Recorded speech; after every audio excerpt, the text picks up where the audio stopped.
The whole point of the mirror exercise here is, and I know it's not us looking at ourselves, but the whole point is a lot of times when you look in that mirror, all we see is the negative things.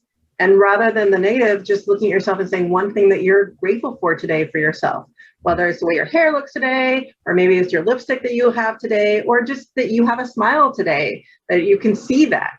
And so a lot of times it's just every time we see ourselves in the mirrors, we're just so focused on what's wrong. Mm-hmm. And I love the Mel Robbins with the high five in the mirror, which I've actually been doing with my kids. And so like actually saying that high five, and we've been doing our affirmations. So every day in the morning, I've been giving the kids and I've near high five, saying our affirmations. So mine for the is I believe in myself. So I'll be giving myself a high five with the kids saying, I believe in myself, and actually really trying to intake that, because it is hard to look at yourself in the mirror.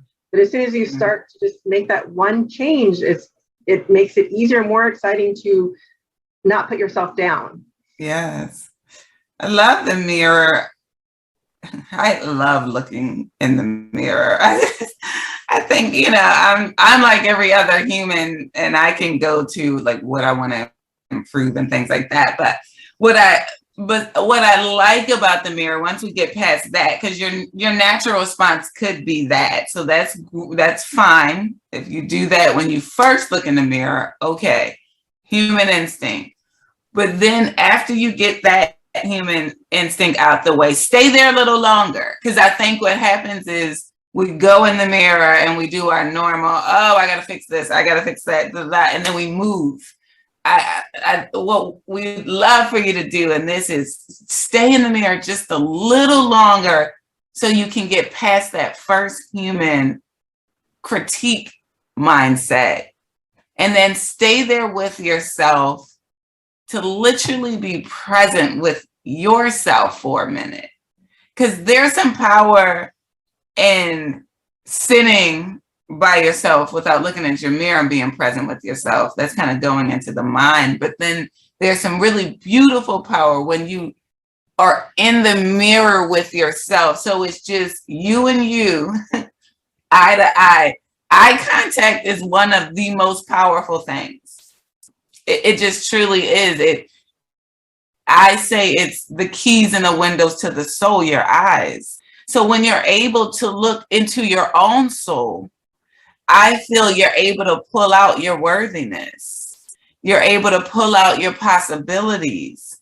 You're able to encourage yourself just a little further.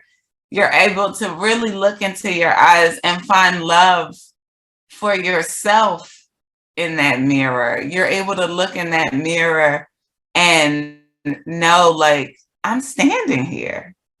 Like, the fact that I'm able to stand here and look into my eyes is proof and evidence that there's something meant for me to do. So today, do it. There's one thing that I'm meant to do today, because I'm able to stand here and acknowledge myself. And what will that be? And do it. I think it's such a wonderful exercise if we take ourselves just a little bit longer in the mirror.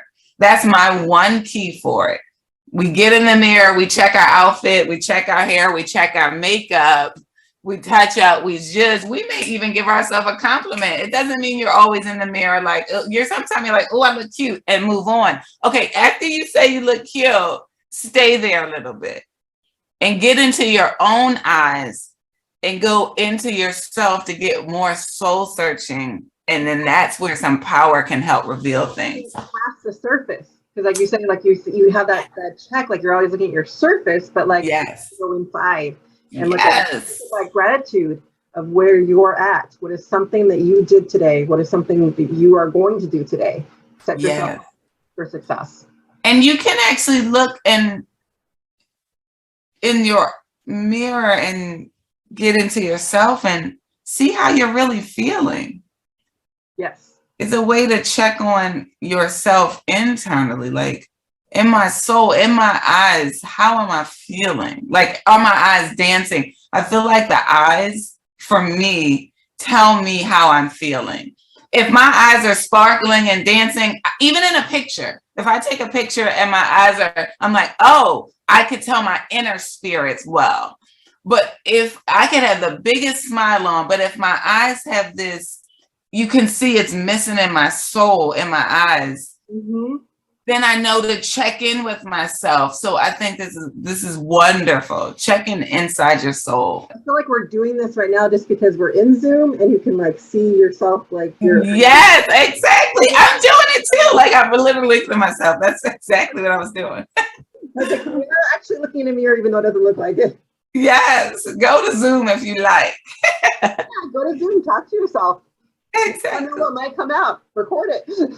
Oh my gosh, talking to yourself is let's add it in there. I think it's beautiful. I think you know, the old tale was like, oh, you're talking to yourself, you're crazy. Well, I think talking to myself keeps me really aligned because I'm able to speak out my inner thoughts, because those inner thoughts can circle and circle. It's painful. But when I talk to myself, I'm able to, it's like a pressure valve release. Well, I don't cook much or have used it, but I purchased one. What is it called? Like a crock pot or a pressure cooker, where it gets all this steam up in the pressure. And when you hit that one valve, like all this steam releases. I feel that's what talking to myself is for my mental state. And when I let these thoughts circle consistently, it's pressure in my brain. But when I talk it out, just out loud in an empty room, I'm able to hear it. I'm able to feel it. I'm able to release it. And then I'm able to process it in the way I intend to be in the world. Because when I talk it out, I'm being human. If I feel angry, I'm saying it angry. I'm actually saying why I'm angry and what that person did and how. And then as I get all of that out, I'm able to see this thing and hear this thing that I'm not going to be in the world and I don't want to be. So then I'm able to reframe it to who I truly choose to be and then step out in the world as that light.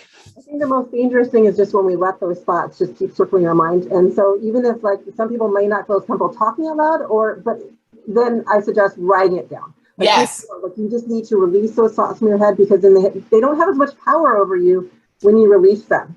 And then you can look at them and then turn it into gratitude. Well, what do these thoughts mean? Yeah. And let's turn these thoughts and flip it. But find a way, whatever works, because I know some people are more writers, some people are more visual. Yes. Whatever it is to get those thoughts out of your mind. Yeah. And flip it.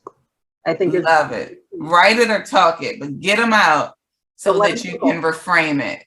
Let's not let those thoughts circle in our heads, because that's not at all. Love it. Yay.